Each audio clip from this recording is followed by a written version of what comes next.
Match হেরে সংবাদ সম্মেলনে বাংলাদেশকে উদ্দেশ্য করে কি বললেন পাকিস্তানের কোচ ও ক্যাপ্টেন সালমান আলী আগা। প্রিয় দর্শক, মঙ্গলবার বাংলাদেশ ও পাকিস্তান মাঠে নামে টি-20 সিরিজের দ্বিতীয়তম ম্যাচে। আর এই ম্যাচে দুই দলেরই শুরুটা কোনোভাবেই হতাশহীন কাটেনি। ম্যাচের শুরুতে বাংলাদেশের ব্যাটিংয়ে ধস নামলেও শেষ পর্যন্ত শেখ মেহেদীদের ব্যাটিংয়ে বেশ মোটা অঙ্কের এক অর্জন পায় বাংলাদেশ, যেখানে 20 ওভার শেষ করে 134 রানের টার্গেট দেয় টাইগাররা সফরকারীদের। অন্যদিকে পাকিস্তানিরাও মাঠে নেমে একের পর এক উইকেট হারাতে শুরু করে, ফলে সবশেষে তাদের সংগ্রহ দাঁড়ায় 19 ওভার 2 বলে 125 রানে, এবং যার প্রেক্ষিতে 8 রানের ব্যবধানে ম্যাচ হারতে হয় পাকিস্তানের।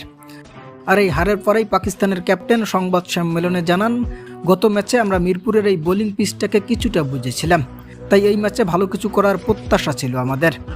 তবে এমন বোলিং পিচ আসলে আমাদের জন্য পুরোপুরি বোঝাটাই কঠিন। এখানে যেন বাংলাদেশের বোলারদের কোনোভাবেই আমরা বুঝতে পারি না।